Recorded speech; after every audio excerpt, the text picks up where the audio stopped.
Bonjour à toutes et à tous, bienvenue sur Medi 1 TV pour Cannes+, votre quotidienne consacrée à la Cannes 2025. C'est bientôt la fin de la phase de groupe, on vient bientôt rentrer en 2026, mais aussi les huitièmes de finale de cette Coupe d'Afrique des Nations. Et pour en parler, on acolyte de toujours, Noha Bézil, bonjour. Bonjour Anas et bonjour à nos téléspectateurs. Merci de nous rejoindre tous les jours à partir de 13h30 pour Cannes+. On avance un pas de plus, on fait un pas de plus dans cette compétition tant attendue de la Coupe d'Afrique des Nations. Et aujourd'hui, nous avons le plaisir d'accueillir sur notre plateau Abdoulaye Thiam. Bonjour. Bonjour. Je rappelle que vous êtes président de l'Association nationale de la presse sportive, c'est bien ça? Absolument. Au Sénégal. Absolument, et africaine. C'est un plaisir de vous avoir parmi nous. Et puis nous avons à distance. Nous aurons à distance Samuel Vasselin, journaliste sportif basé à Paris. Bonjour Samuel, merci de nous avoir rejoints dans ce nouveau numéro de Cannes+. Bonjour à tous et ravi d'être avec vous pour revenir sur cette belle Coupe d'Afrique des Nations marocaine. On va forcément commencer par les matchs de la veille, le résumé des matchs du mardi soir, c'est avec Noura. Et c'est tout de suite le flash de la Cannes.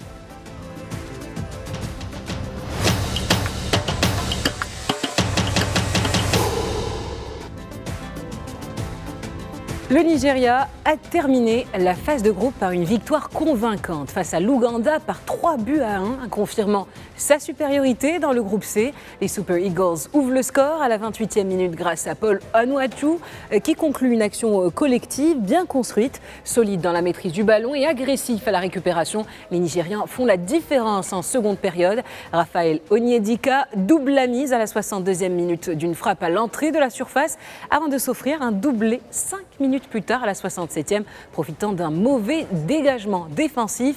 L'Ouganda réduit l'écart à la 75e par Rogers Mato sur une action isolée. Et avec ce succès, le Nigeria termine premier du groupe C avec 9 points, tandis que l'Ouganda finit dernier avec 1 point. Et puis la Tanzanie et la Tunisie se sont quittées sur un match nul, 1 but partout, un résultat suffisant pour qualifier les deux équipes.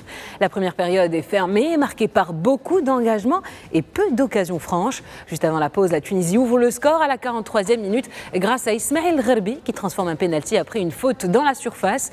Mais la réaction tanzanienne est immédiate dès la reprise à la 48e. Faisal Saloum égalise d'une frappe précise après une action rapide sur le côté. La seconde période est plus tendue avec peu d'espace et beaucoup de duels au milieu. Ce nul permet à la Tunisie de terminer deuxième du groupe C avec 4 points, tandis que la Tanzanie se classe troisième avec 2 points.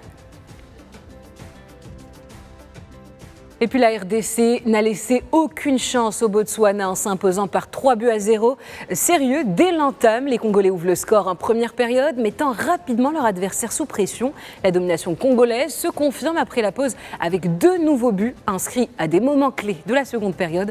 Profitant de largesse défensive botswanaise, solide derrière et efficace offensivement, les Léopards gèrent ensuite la fin de match sans être inquiétés. Le Botswana dépassé dans l'impact et l'organisation termine la rencontre sans réelle occasion dangereuse. Grâce à cette victoire, la RDC termine deuxième du groupe D avec 7 points à égalité avec le Sénégal.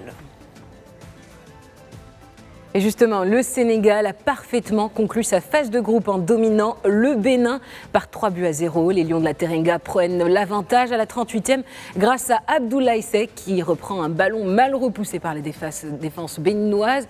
En seconde période, le Sénégal contrôle davantage le jeu et fait le break à la 62e par Habib Diallo, auteur d'une finition efficace après une action collective côté droit.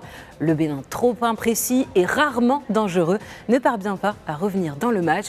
Dans le temps additionnel, le Sénégal scelle définitivement le score sur pénalty, transformé par Chérif Ndiaye à la 97e.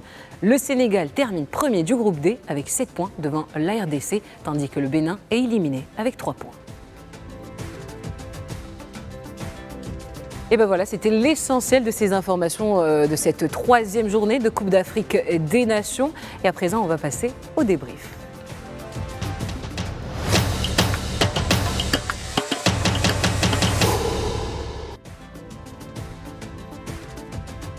Le Sénégal s'est imposé par 3-0 face au Bénin hier soir au Grand Stade de Tanger. C'était une rencontre tant attendue. Les Lions de la Teranga ont répondu présent et nous avons plaisir, on vous a présenté tout à l'heure, Abdoulaye Thiam. Qu'est-ce que vous en avez pensé de cette rencontre du Sénégal face au Bénin ? Bon, moi, je dirais la première des choses, c'est que la mission a été accomplie. Il n'y avait qu'un seul enjeu au moment de lancer le coup d'envoi. On savait que toutes les deux équipes étaient qualifiées. De l'autre côté aussi, le Botswana était éliminé, la RD Congo était qualifiée. Donc le seul enjeu, c'était de terminer premier et fondamentalement de rester à Tanger pour pouvoir jouer les huitièmes de finale et dans l'éventualité aussi de jouer les quarts de finale. Donc les Lions ont accompli leur mission d'une très belle manière. 7 buts marqués, un seul but encaissé.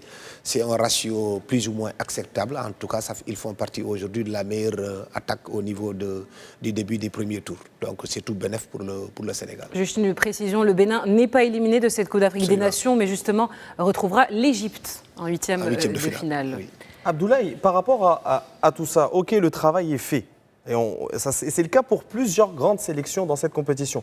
Le travail est fait, on a l'impression que les grandes équipes, dont le Sénégal, n'arrivent pas encore à trouver ce rythme qu'on attend d'eux dans cette compétition. Est-ce que c'est tout simplement une gestion de tournoi de leur part, ou est-ce qu'au contraire, peut-être un manque de préparation au préalable leur empêche d'asseoir leur jeu dans cette compétition ?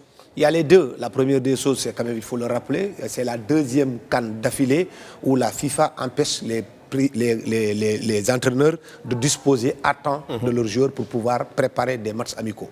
En 2022 au Cameroun, le Sénégal n'a pas pu faire un seul match amical. Cette année encore, la FIFA a fait pire pour retenir les joueurs jusqu'au 15 décembre. Donc ça a forcément un impact sur la préparation. Le deuxième aspect, c'est que, comme vous l'avez dit, qu'il s'agisse du Maroc, qu'il s'agisse du Sénégal, qu'il s'agisse des pays comme l'Algérie, l'Égypte et autres, il y a une pression supplémentaire sur ces équipes-là. Donc, quand il y a une forte pression, c'est normal que les joueurs soient plus ou moins timorés, mais j'ose espérer tout simplement que c'est un retard à l'allumage et à partir des matchs couperés, élimination directe, on va retourner la plénitude de tous les joueurs. Et pour moi, franchement, ce premier tour, il est tout bénéf pour les téléspectateurs parce qu'il y a beaucoup de buts. Par exemple, je parlais tout à l'heure du Sénégal, il y a quand même 7 buts qui ont été marqués par l'équipe nationale du Sénégal, un seul but encaissé. Le Maroc est dans la même dynamique. Le Nigeria, il vient d'en parler tout à l'heure, ça va être aussi la même chose. Donc, on attend, ça va être beaucoup plus serré maintenant parce que là, c'est des matchs couperés, tu gagnes, tu pars, tu restes, ou bien si tu perds le match, tu rentres à la maison. Alors je vais me tourner vers Samuel Vasselin. Est-ce que pour vous, Samuel, est-ce que ce match confirme le fait que le Sénégal peut plutôt prendre l'avantage, peut vaincre son adversaire sans vraiment forcer, ou est-ce qu'il reste quand même des petites choses à régler avant ces huitièmes de finale ? Mais paradoxalement, je crois que la plus grosse frustration qu'on a avec le Sénégal sur cette phase de poule, c'est qu'ils ne marquent pas assez au vu des occasions qu'ils ont.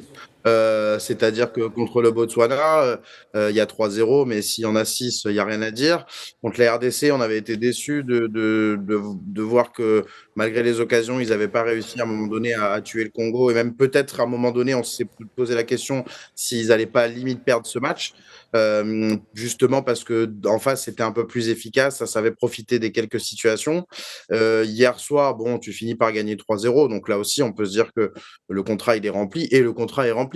Mais encore une fois, hier soir, à l'image de Sadio, on se dit mais c'est pas possible, il y a la place pour en mettre encore plus, quoi. Donc sur des matchs à élimination directe, ça va être la chose sur laquelle on va être très très attentif côté Sénégal, c'est que on l'a vu contre la Côte d'Ivoire il y a 2 ans, c'est si jamais tu tues pas le match, c'est-à-dire qu'il faut pas en marquer un ou deux, parfois faut vraiment tuer l'adversaire pour être sûr qu'il ne revienne pas, et il y aura peut-être des moments où ce Sénégal va se faire peur. En tout cas, on leur souhaite pas, ils ont l'air très très costauds, mais on se dit quand même attention, paradoxalement, malgré les 7 buts, à l'efficacité et au réalisme. Et en tout cas, un match où le Sénégal a malgré tout brillé sur le score, on précise bien. Et on va voir du côté de Papio ce qu'il a pensé de cette rencontre entre le Sénégal et le Bénin. C'était en conférence de presse d'après-match tout à l'heure.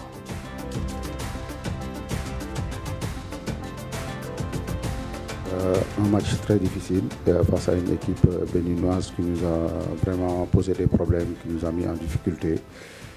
Voilà, mais après, on a gardé nos principes de jeu et le match a été débloqué sur un CPA. Et voilà, et c'est un aspect qu'on doit encore plus améliorer parce qu'on peut poser des problèmes aux adversaires, surtout qu'on obtient beaucoup de coups francs et des corners. Voilà, et bravo aux joueurs parce que quand même c'était un objectif qu'on voulait vraiment garder la première place et surtout rester ici à Tanger, qu'on se sent bien. Et aussi, on ne voulait pas trop déplacer nos confrères, les frères et sœurs, les journalistes, parce que vous vous sentez bien ici. Oui, c'était un match, vous dites intéressant, pour nous un peu décevant dans la mesure où on perd 3-0. On a pris ce premier but en fin de première mi-temps sur une action que la VAR a checkée, mais elle a interprété d'une certaine manière. Je pense qu'on aurait pu l'interpréter aussi autrement. Et du coup, c'était un coup difficile à avaler pour nous parce que juste avant la mi-temps, moralement, c'est pas évident. On a fait par moments de bonnes choses. Après, on a subi en deuxième mi-temps ce deuxième but qui nous a fait mal, car on pensait, après, avec le carton rouge du Sénégal, on pensait qu'en marquant un but, on aurait pu revenir dans ce match. Et malheureusement, c'est pas venu. Il y avait des occasions, il y avait des face-à-face, il y avait un gardien en face qui a arrêté les 1 contre 1 qu'on avait. Et du coup, on se retrouve avec ce résultat sur 2 coups de pied arrêtés qui est un peu trop lourd à mon goût parce qu'il ne reflète pas tout à fait ce qui s'est passé sur le terrain. Abdoulaye Tamier, le Sénégal a vraiment fait une belle prestation. Est-ce qu'on peut dire qu'hier, l'effectif sénégalais a montré son meilleur visage ou est-ce que pour vous, il reste encore quelques aspects à corriger avant la prochaine rencontre? Pas du tout. Moi, personnellement, j'étais même surpris du changement qui a été effectué. Je ne peux pas comprendre qu'on cherche à gagner pour terminer premier et qu'on chamboule en 11 de départ qui a joué contre le Botswana, qui a joué contre la RD Congo. On enlève 5 joueurs et on met des remplaçants. Or, les remplaçants qui ont pris les places, par exemple, au niveau du milieu de terrain, parce que le point fort aujourd'hui de l'équipe nationale du Sénégal, c'est au niveau de son milieu de terrain. Et les doubles pivots, les deux gays. Le problème, c'est au niveau de l'attaque. Et je suis tout à fait d'accord avec votre analyste là, quand il disait quand même qu'il y a un gros problème d'efficacité offensive de l'équipe nationale du Sénégal. Sur le Botswana, si vous prenez les statistiques, il y a 17 tirs cadrés. Sur 17, on n'a scoré que 3 fois. Et souvent avec des big gags. Ça me pose un vrai problème. Ce n'est pas au niveau de la défense qu'on a des problèmes. Ce n'est pas au niveau du milieu de terrain, c'est au niveau de l'attaque. Or, l'entraîneur, quand il a chamboulé, c'est le milieu de terrain qui l'a touché. Le fait de mettre Pape Matar Sarr et Lamine Camara n'a pas résolu le problème. Pape Gueye était époustouflant depuis le début de la compétition. Jacobs au niveau du côté droit, du côté gauche plutôt, je ne vois pas pourquoi est-ce qu'on le change et on met à sa place un certain El Hadj Malick. Je n'ai pas du tout compris, c'est pourquoi je pense que ce qui est le plus important encore pour nous, c'est d'avoir composté notre ticket, de rester ici, mais il reste beaucoup de choses à faire en perspective des huitièmes de finale. Et Samuel, par rapport à ça, justement, le fait de faire confiance à des remplaçants plutôt qu'aux 11 titulaires, est-ce que ce n'est pas aussi une volonté de Pape Thiaw de concerner tout le groupe? On l'a déjà vu, ce cas-là avec Walid Regragui, qui même avec ce troisième match où il n'était pas assuré d'être premier de son groupe, eh bien, il décide d'apporter plusieurs changements à sa formation. Est-ce que pour vous, c'est un risque, pas dire assumé, ou au contraire, est-ce que c'est un choix judicieux, justement, de concerner tout le monde dans ce groupe sénégalais? Mais quand on a un effectif comme le Sénégal, avec un nombre de joueurs où on pourrait faire quasiment 2 listes, avec en plus des joueurs qui l'ont bien rendu. Cheikh Sabali, Chérif Ndiaye, ils rentrent sur le premier match, ils sont tout de suite décisifs. Donc, je pense qu'en plus, Pape Thiaw a été un adjoint, donc il connaît un peu l'importance du fameux, qu'on connaît bien en France aussi, nous, le groupe vit bien. Donc, il sait cette importance. Et donc, je pense que c'est totalement logique qu'il essaye de mettre en place cette rotation, de donner du temps de jeu à des joueurs qui, quand ils ont en plus l'opportunité de jouer, sont performants. Donc, tant qu'à faire, il y a tout intérêt pour le Sénégal à pouvoir compter sur tout le monde dans cette CAN parce que déjà tout le monde est performant, quasiment tout le monde a le niveau. Là, il y a l'inquiétude de Lamine Camara qui est peut-être blessé. Donc voilà, c'est bien d'avoir concerné tout le monde parce que dans une compétition comme ça, on a souvent besoin de tout le monde. Et ils se souviennent aussi de la CAN au Cameroun où effectivement certains changements en cours de CAN avaient pu faire du bien au Sénégal. Donc pour moi là-dessus, il y a une certaine maîtrise à mon avis de cette rotation et de l'utilisation des joueurs. Et une certaine maîtrise, alors que dans l'autre match, eh bien, la République démocratique du Congo s'est imposée, nous l'a dit tout à l'heure, face au Botswana. Et pourtant, le Sénégal devait marquer le maximum de buts pour pouvoir s'assurer la première place. Qu'en avait pensé Pape Thiaw durant la rencontre alors que la RDC affrontait le Botswana? Je vous laisse écouter. Bien sûr, nous, ce qu'on voulait, c'est gagner en premier et après voir ce qui se passe de l'autre côté. Mais quand on a vu que Congo avait mis l'accélérateur et comme tu l'as dit sur la première question, on voulait rester ici avec la famille. Donc voilà, on a marqué des buts, on est passé de premier et je pense que notre équipe mérite la première place. Et comme on dit, dans les matchs de championnat, dans la compétition comme la CAN, les matchs de poule, c'est des matchs de championnat. En général, les matchs de championnat, c'est la meilleure équipe qui termine premier. Aujourd'hui, je pense qu'on a montré comme quoi qu'on était vraiment une bonne équipe qui était venue dans cette CAN pour chercher quelque chose. Abdoulaye Thiam, on sait que le Bénin aussi est qualifié pour ses huitièmes de finale face à l'Égypte. Pour vous, cette équipe béninoise, est-ce qu'elle a manqué d'audace ou est-ce que vraiment c'est une supériorité sénégalaise qui a primé hier soir? Mais bon, moi je pense que quand même le Bénin est à sa place aujourd'hui parce que dans l'histoire footballistique africaine, pour la première fois, on voit le Bénin remporter une victoire. Jamais dans l'histoire, ils n'ont eu à gagner un seul match. Là, non seulement ils gagnent un match, et deuxièmement encore, ils passent le premier tour. Et n'oublions pas que c'est une équipe qui est souvent très difficile à jouer. Et les Marocains en savent quelque chose. En 2019, tout le monde s'en souvient. Voilà, mauvais souvenir. Donc c'est pourquoi les Égyptiens devraient faire très très attention face à cette équipe béninoise. L'appétit venant en mangeant, c'était match couperé. Ils savent bien se défendre. Et en huitième, je suis sûr et certain, des équipes comme le Maroc, comme le Sénégal, comme l'Égypte, il va falloir qu'elles redoublent davantage parce que l'ensemble de leurs adversaires vont jouer en bloc bas. Ils vont être 10 derrière, 2 camions. Donc, il va falloir vraiment mettre les bouchées doubles pour dynamiter cette équipe béninoise-là. Justement, après la rencontre entre le Sénégal et le Bénin, le sélectionneur béninois s'est exprimé en conférence d'après-match. Regardez. Vous vous dites que c'est comme des matchs de coupe, que tout est possible. Et le petit Bénin, il peut, avec ses armes, évidemment, qui ne sont pas celles de l'Égypte, espérer faire un bon match et pourquoi pas arriver en quart. C'était déjà arrivé une fois quand ils avaient fait des matchs nuls et des qualifications au tir au but. Et voilà, à voir. Il faut maintenant bien préparer ce match. Nous avons, comme je vous ai dit, évité des suspensions. Le Sénégal a par contre une suspension et une blessure, il me semble. On a su éviter ça, donc je pourrais former une équipe, sauf Cécile peut-être, j'espère qu'il sera rétabli, il nous a manqué aujourd'hui, une équipe à la hauteur. J'ai 2 voire 3 joueurs qui jouent en Égypte, qui ont joué en Égypte, donc eux aussi connaissent bien le football égyptien, que ce soit Hassan ou Dolodoku ou Samadou, qui joue à Smoua encore là. Eh bien, je crois qu'on a notre mot à dire, en toute humilité. On ne se prend pas pour des très grands joueurs, mais en équipe, parfois, on est pas mal, ce qui nous a permis d'arriver en huitième.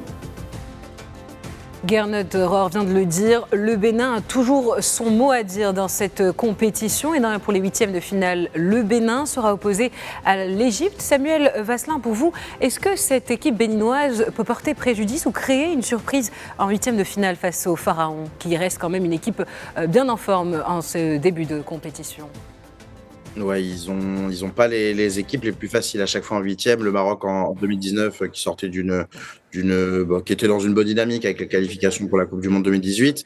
L'Égypte, c'est l'Égypte. Je sais que ma phrase veut pas dire grand chose, mais elle veut à la fois aussi tout dire. Parce que on le sait, l'Égypte, c'est l'équipe à pas prendre. Mais moi, je suis d'accord avec Abdoulaye. C'est une équipe qui a sa place.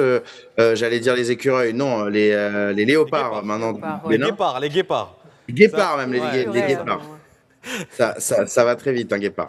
Mais c'est vrai qu'ils sont à leur place. Pour moi, il y avait une certaine déception de ne pas avoir fait les barrages de la Coupe du Monde. Il y a 10 équipes qualifiées à peu près en Afrique. Ils ont été, on va dire, 16e, 15e dans le classement. Qui se retrouvent en huitième de finale, c'est leur place en Afrique. C'est une équipe qui effectivement peut s'appuyer sur ce quart de finale, ce quart de finale en 2019 qui est quand même assez historique et qui validait aussi on va dire leur courage sur cette compétition. Ils n'ont pas su le bonifier derrière, mais ils reviennent à cette CAN, ils arrivent à gagner un match, à se qualifier aussi, à sortir dans un groupe avec le Sénégal et la RDC, ils sont à leur place, donc ils arrivent face à l'Égypte sans pression. Si demain matin, le Bénin prend 3-0 face à l'Égypte en huitième de finale, je pense que même les Béninois ne seront pas surpris. En revanche, si le Bénin refait, comme contre le Maroc, un exploit, eh ben, ce sera la belle histoire de cette CAN. Donc pour l'instant, ils sont à leur place, ils ont zéro pression pour ce huitième, je pense. Et dans ces 24 sélections, le Bénin est, on va dire, 14e ou 15e. On attend toujours un autre troisième, en tout cas deux autres troisièmes. Et surtout, on rappelle que la Tanzanie est la seule équipe à se qualifier pour les huitièmes de finale avec seulement 2 points au compteur. On en parlera tout à l'heure. Ça sera pour le focus dans ce huitième de finale à venir entre le Maroc et la Tanzanie. Pour revenir vers vous, là aussi, se projeter sur ce huitième de finale à venir. Le Sénégal va affronter le troisième du groupe E. On sait désormais que ce sera soit le Burkina Faso ou le Soudan qui s'affrontent. Est-ce que vous avez quand même une petite préférence pour une des équipes ou vous considérez que ces deux équipes-là peuvent être très compliquées pour les Lions ? Le sélectionneur, il vous dira que je n'ai pas de préférence. Bien sûr. C'est pour ça que je vous le demande à vous et pas au sélectionneur. Moi, je préfère affronter le Soudan que d'affronter le Burkina Faso parce que c'est toujours l'Afrique de l'Ouest. Les duels en Afrique de l'Ouest, c'est extrêmement compliqué. C'est la même chose que s'il y a deux équipes maghrébines qui s'affrontent. Donc, il y a toujours cette rivalité qui est là. Et le Soudan, nous l'avons déjà rencontré en phase finale de Coupe du Monde. On a joué 2-3 fois ensemble. Donc, on se connaît très bien. Mieux vaut affronter le Soudan que d'affronter le Burkina Faso qui n'a pas été tout le temps une grande réussite face à l'équipe nationale du Sénégal. Ça, c'est le discours qu'on doit tenir. Mais bon, comme je l'ai dit, si c'est l'entraîneur, il choisira, il dira que non. Il n'y a pas de préférence, voilà, qui viendra verra. Voilà. C'est ça. On va également rappeler aussi que le Burkina Faso a fait une grande prestation face à l'Algérie, qu'ils ont montré qu'ils avaient les armes, et en plus, même en termes de joueurs, en termes d'effectifs, Dango Ouattara, Bertrand Traoré, ça n'est pas, et même une défense centrale, on parle de Tapsoba et de Issoufou Dayo, l'ancien de la Renaissance sportive de Belken. Donc là aussi, ça sera un match très compliqué, potentiellement, pour les Lions du Sénégal. On va rester avec les Lions et on va passer au conseil de CAN+, pour revenir sur ce Sénégal-Bénin.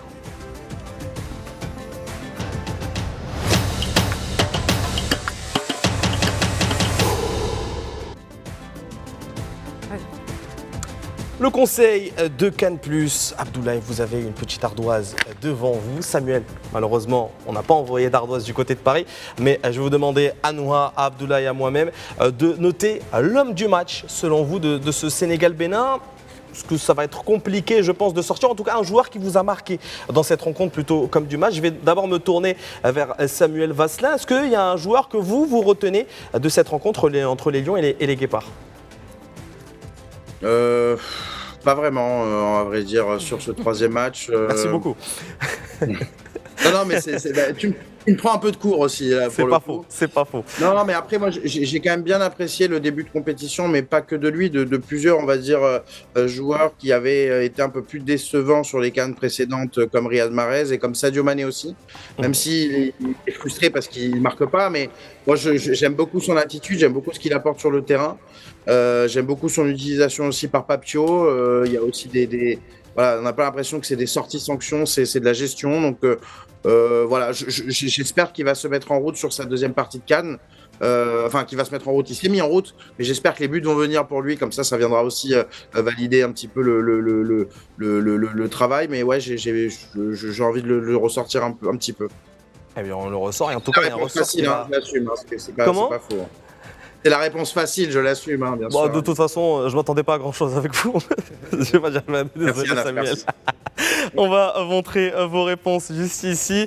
Et on va être d'accord avec Abdoulaye. On parle d'Ibrahim Baye, l'attaquant du Paris Saint-Germain, et Habib Diallo à retenir du côté de Noah. Je vais commencer avec vous. Ibrahim Baye qui n'est pas titulaire dans cette sélection et pourtant qui semble être l'une des révélations de cette Coupe d'Afrique des Nations. Absolument. À 17 ans, l'insouciance est là, la percussion est là, la rapidité est là.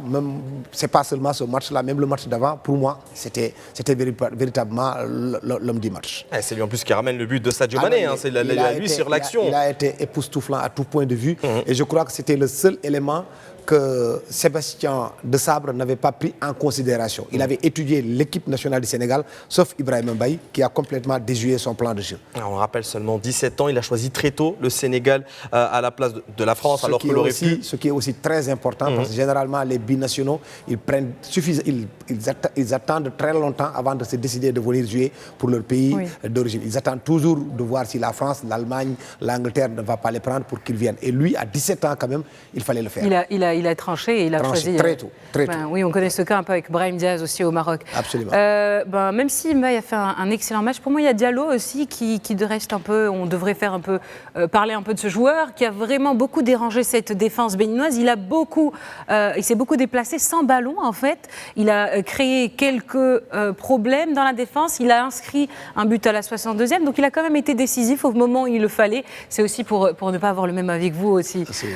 Et vous alors, Anas? Comment ça me copier celle-là? Moi, Brahim Mbaye, de toute façon, on a été au match du Sénégal lors de ces 3 matchs et c'est vraiment le joueur qui a brillé en termes de percussion. Il trouve toujours, même surtout dans les petits espaces, moi qui m'impressionne, c'est qu'il trouve toujours le moyen de créer la différence et c'est ça qui fait de lui un joueur. C'est le joueur frisson, voilà, qu'on aime voir dans ce genre de compétition. Avant de passer à la deuxième partie de Cannes+, un petit mot peut-être sur Kalidou Koulibaly, le défenseur central d'Al Hilal de la sélection qui a été expulsé face au Bénin. Un mot justement sur son début de compétition avec la sélection. Très bon. Moi, il m'a beaucoup surpris parce que j'avais commencé à avoir un peu d'appréhension, d'abord par rapport à son âge, deuxièmement parce que le fait d'avoir quitté les championnats européens, plus ou moins hypé pour aller jouer au niveau de l'Arabie Saoudite, mais pour cette CAN, il est resté notre ministre de la Défense, comme on aime l'appeler ici, là-bas au Sénégal. Donc, il a assuré à tout point de vue, et sur cette occasion-là aussi, qui lui a valu un carton rouge, il a voulu tout simplement enrayer une erreur de l'autre défenseur central, Abdoulaye Seck. C'est une petite erreur. Donc si ce n'était pas lui, peut-être que les Béninois allaient donc scorer. C'est dommage pour l'équipe nationale du Sénégal qui va jouer les 8e sans son capitaine. Mais Kalidou reste Kalidou Koulibaly, donc un homme extrêmement important pour l'équipe nationale du Sénégal. Justement, on va voir la réaction de Pape Thiaw après le match sur la sortie de Koulibaly. Oui, c'est sûr qu'on perd. Vraiment, c'est quelqu'un qui est important dans ce groupe, surtout son état d'esprit et aussi c'est un exemple sur le terrain. Maintenant, il faut faire avec. On sait, il s'est sacrifié pour l'équipe. Il va continuer à se sacrifier parce que quand je rentre dans les vestiaires, je le trouve dans les vestiaires, je lui dis dommage, le seul point noir qu'on a, c'est ton carton rouge. Il me dit non, coach, le plus important, c'était la gagne. On l'a fait et vraiment, c'est un homme et un homme avec un grand H, voilà, qui veut tout dire. On va peut-être revenir un peu également sur le match de Sadio Mané. Enfin, c'est le leader de cette équipe sénégalaise, on peut le dire. Mais bon, aujourd'hui, d'autres leaders apparaissent petit à petit dans cet effectif sénégalais. Samuel Vasselin, qu'est-ce que vous en avez pensé un peu de cette rencontre de Sadio Mané? Est-ce qu'on peut dire qu'il est en train de monter crescendo dans cette compétition? Ouais, c'est ce que je disais. Moi, j'ai ce sentiment que ces joueurs, notamment qui sont partis en Arabie Saoudite, qu'on a un peu enterrés au haut niveau, montrent qu'en sélection, et pas que, d'ailleurs, c'est pas qu'en Afrique, on a pu le voir même avec N'Golo Kanté l'an dernier à l'Euro, avec l'équipe de France, qui fait un très bon début de compétition, mais qui, pour le coup, avait un peu chuté en termes de rythme. Donc, j'attends de voir Mahrez, Mané, Koulibaly. Bon, Koulibaly, il aura une semaine de repos de plus que les autres, mais comment ils vont évoluer dans cette compétition, parce que on a ce sentiment quand même que c'est des joueurs qui sont en rythme, qui ont gardé plus ou moins leur niveau et qui évoluent aussi avec l'âge, avec leur qualité, etc. Donc moi, je trouve que le début de compétition de Mané, il est intéressant parce qu'en plus, vous l'avez dit, il y a énormément de joueurs aussi intéressants dans cette sélection au niveau offensif et même derrière. Et donc finalement, on est beaucoup moins dans cette Mané dépendance. Contrairement à l'Égypte, par exemple, où l'Égypte, on va avoir vraiment le sentiment que quand ça va mal se passer, tous les regards vont être sur Mo Salah, alors que pour le coup, en Algérie, au Sénégal, j'ai l'impression que ces joueurs-là sont un peu libérés. Et c'est peut-être grâce à ça qu'ils vont refaire une deuxième CAN historique, comme ils en ont déjà fait une dans le passé. Mané, c'était en 2022, Mahrez en 2019. Voilà, donc Koulibaly aussi en 2019, qui a fait une CAN monstrueuse, même s'ils perdent en finale. Voilà, c'est peut-être leur deuxième, la deuxième couche cette fois-ci. Et vous peut-être, Abdoulaye Thiam, un mot peut-être sur la rencontre de Sadio Mané. Est-ce que vous êtes d'accord avec Samuel Vasselin? Oui, belle analyse. Moi, je partage son point de vue. Je vois la prestation de Sadio Mané, comme vous l'avez dit aussi. Il est en train de monter crescendo, ça c'est bien. Mais la seule chose sur laquelle je ne suis pas peut-être d'accord avec l'entraîneur, c'est qu'à un moment donné, il faut le ménager. Parce que j'ai vu l'Algérie ménage quand même de plus en plus Riyad Mahrez. 60 minutes, c'est largement suffisant. Vous le retirez pour le ménager en perspective des autres matchs qui vont venir. On ne peut pas continuer à donner 90 minutes pour Sadio Mané. Oui, c'est notre Lionel Messi. Oui, c'est notre Cristiano Ronaldo. Vous pouvez dire ce que vous voulez. Mais à un certain moment donné, il faut ménager ce leader technique de cette équipe-là parce qu'on a davantage besoin de lui à partir des matchs corporels. Bien, c'était la fin de la première partie de Cannes+.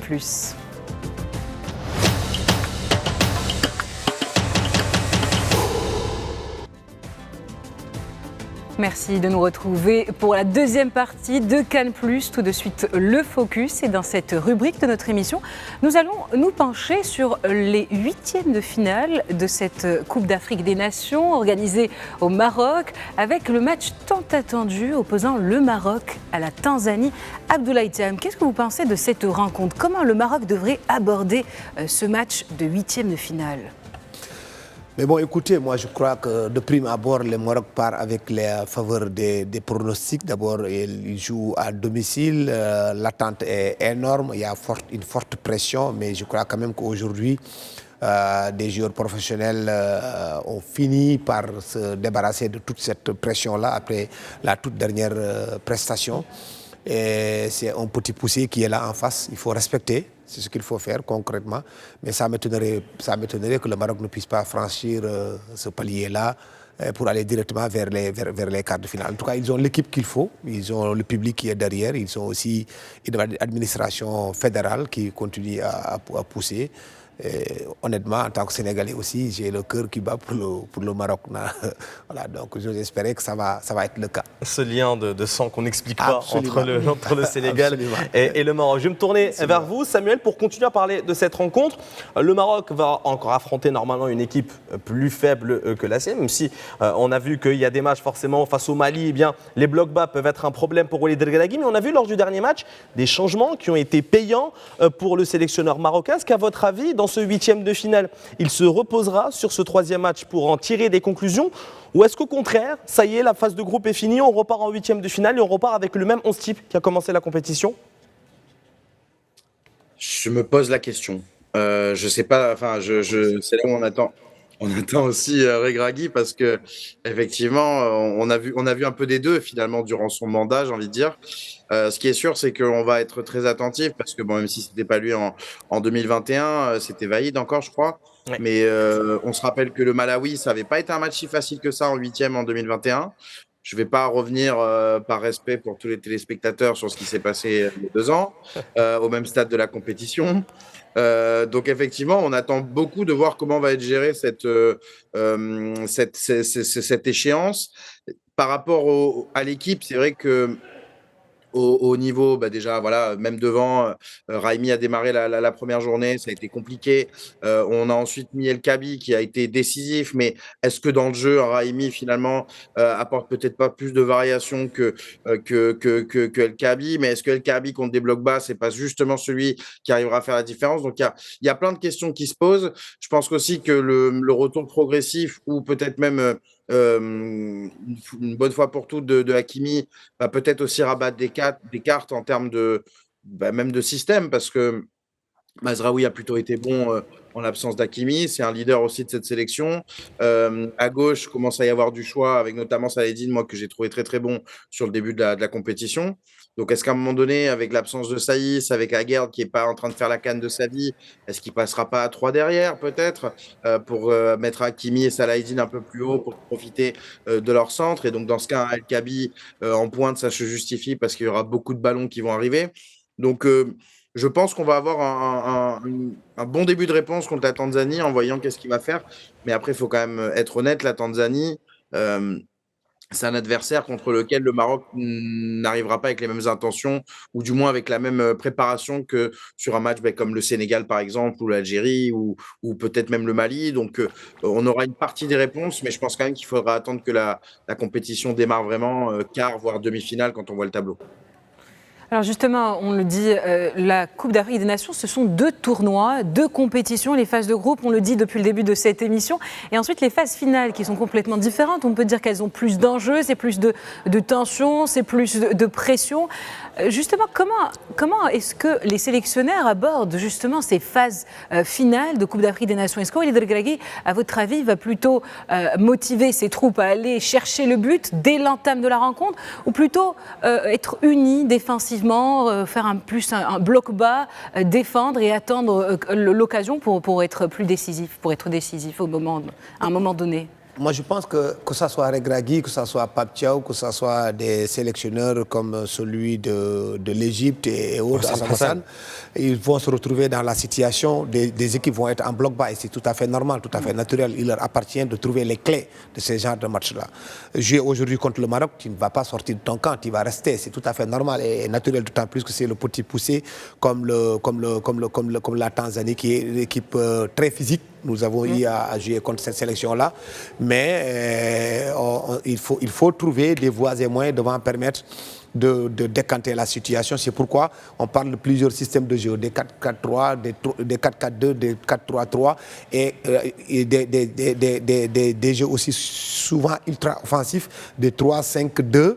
Pour jouer contre des équipes qui se recroquevillent sur elles-mêmes. Et c'est le cas de ce match-là qui va venir. Moi, j'en suis convaincu que c'est ce scénario-là qui va se présenter devant nous.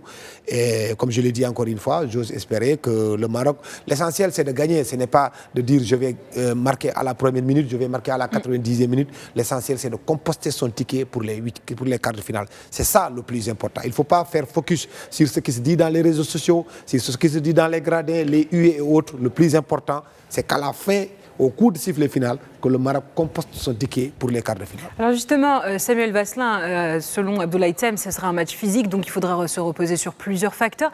Et selon vous, quels sont les atouts qui permettraient au Maroc justement de gagner face à la Tanzanie? Moi je pense que le Maroc est au-dessus de la Tanzanie sur tous les points.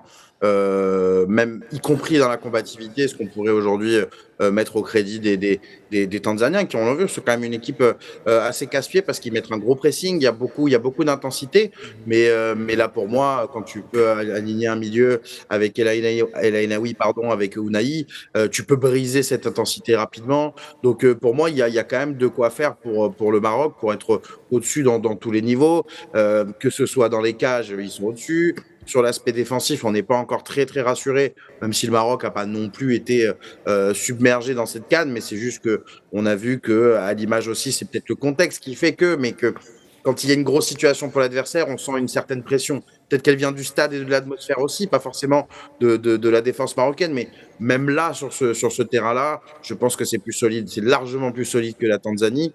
Le milieu de terrain, j'en parle même pas.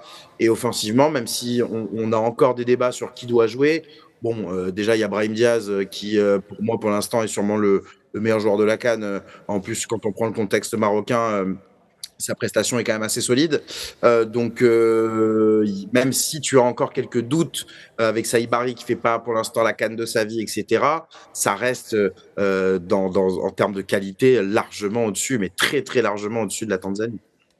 Alors pour rappeler les matchs à l'affiche de ces 8e de finale de Coupe d'Afrique des Nations, le Sénégal s'opposera au 3e du groupe E, le Mali contre la Tunisie de l'autre côté. Ensuite, nous avons l'Égypte qui s'opposera au Bénin lundi 5 janvier. Le premier du groupe F s'opposera au 2e du groupe E.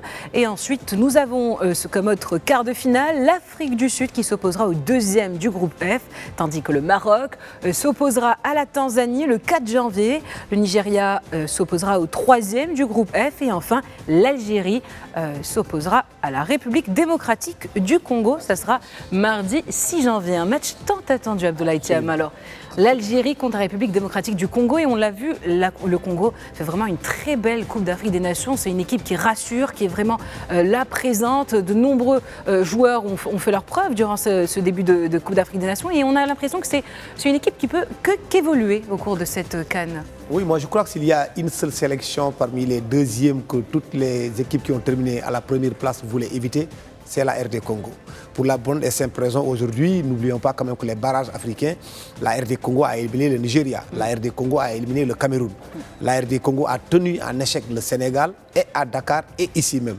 Bon, c'est vrai qu'on a réussi en hold-up de l'année 2025 au stade des Martyrs en les battant après avoir été mené 2-0. On a fait une remontada pour gagner 3 buts à 2. Mais aujourd'hui, la RD Congo a retrouvé son lustre d'antan. Cette grande sélection des années 70 qui a été championne d'Afrique, qui est partie malheureusement à la Coupe du Monde pour prendre une valise 9-0, 74 contre la Yougoslavie, 3-0 contre le Brésil et après 2-0. Mais elle est revenue avec un très grand sélectionneur, Sébastien Desabre, et une très belle équipe composée de joueurs qui ont compris l'importance du football et un président qui ne lésigne pas sur les moyens et un public qui court derrière aussi, qui est derrière cette sélection-là. Ça va être vraiment l'affiche des huitièmes de finale. Nigeria, Algérie, RD Congo, c'est l'affiche et là c'est très difficile de pronostiquer. Et en plus, si le Maroc va en demi-finale, eh bien, il pourrait affronter une de ces deux sélections, soit l'Algérie, soit la RDC. Mais avant ça, en quart de finale, il y aura un choc qui pourra être très attendu là aussi, puisqu'on rappelle le Maroc affronte la Tanzanie en huitième de finale. Mais le vainqueur de cette rencontre affronte soit l'Afrique du Sud, déjà assuré de jouer ce huitième de finale, la Côte d'Ivoire, le Cameroun ou le Mozambique. Et là, on a l'Afrique du Sud, Côte d'Ivoire, Cameroun, des grosses sélections. Quand on passe d'un huitième de finale face à la Tanzanie à un quart de finale face au Cameroun, face à la Côte d'Ivoire ou face à l'Afrique du Sud, comment est-ce qu'on prépare mentalement une sélection marocaine qui pour le moment n'a pas vraiment joué de grandes nations du football africain ? Pardon, j'avais oublié. Je vais poser la question à Samuel quand même, juste pour être sûr au moins de savoir à qui je la pose. Non, mais c'est de ma faute, je suis désolé. Non mais la connexion n'est plus aussi fluide qu'avant, Anas. C'est pas faux.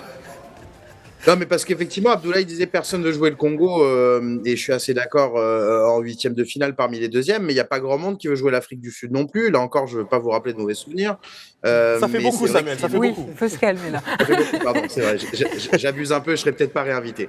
Mais plus sérieusement, c'est vrai que quand tu vois qu'il y aura l'Afrique du Sud d'un côté et de l'autre potentiellement, alors le Mozambique fait partie des hypothèses, mais je pense quand même qu'on sera sur un soit Cameroun, soit Côte d'Ivoire.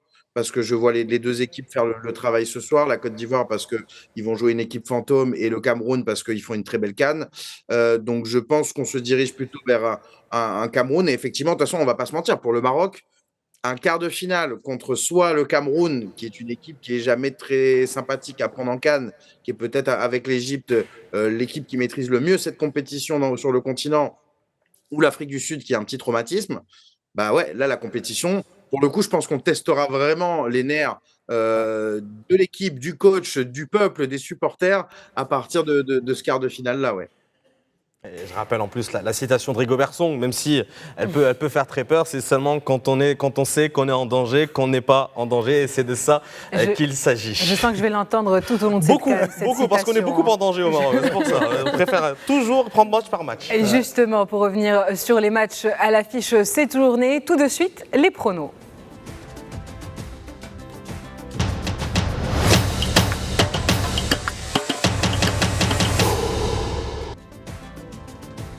Aujourd'hui, un grand match à l'affiche également, plusieurs matchs pour cette troisième journée de Coupe d'Afrique des Nations. Je vais vous demander de donner chacun, encore une fois sur vos ardoises.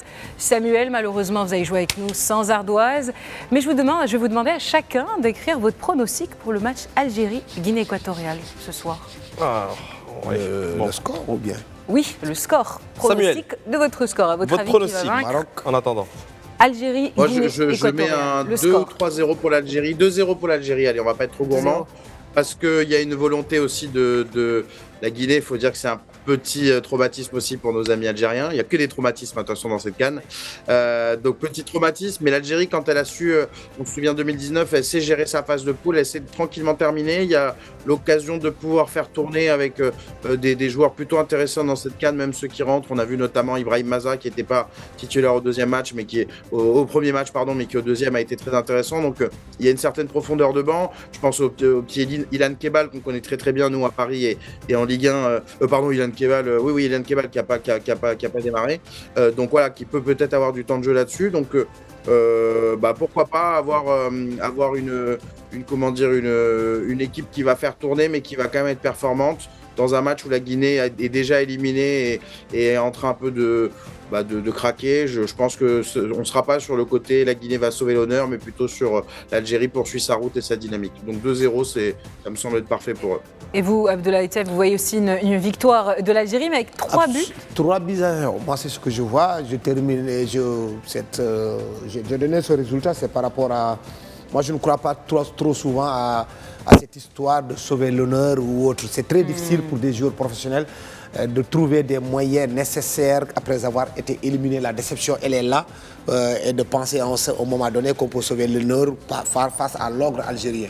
Ça m'étonnerait. L'Algérie est dans une très très très bonne dynamique, même si le sélectionneur fait un tour-over, ça m'étonnerait qu'ils ne prennent pas au moins 3 buts. On verra bien. Moi, 2-0, même pronostic que Samuel d'ailleurs. Oui, je vois une équipe algérienne qui reste toujours en forme, bien en place, offensivement qui va être très décisive.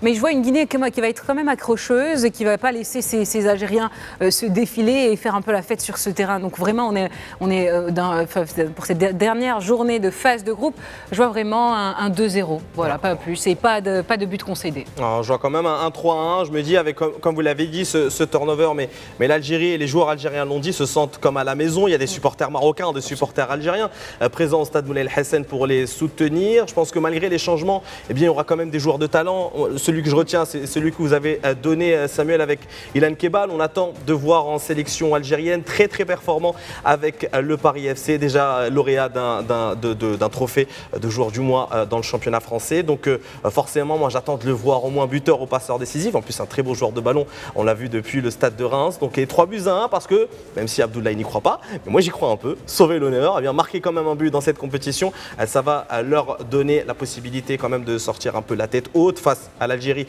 qui reste championne d'Afrique en 2019, même s'il n'y a pas beaucoup de joueurs qui sont là depuis cette épopée. Donc voilà, moi je le donne un petit 3-1 et on passe au deuxième match. Oui. Le deuxième match qu'on va donner, c'est Côte d'Ivoire-Gabon, le match à 20h à Marrakech. Ça sera le match pour la Côte d'Ivoire, essayer d'aller chercher la première place. Et je vais vous laisser là aussi avec Samuel. Rapidement, un mot, votre pronostic sur ce match.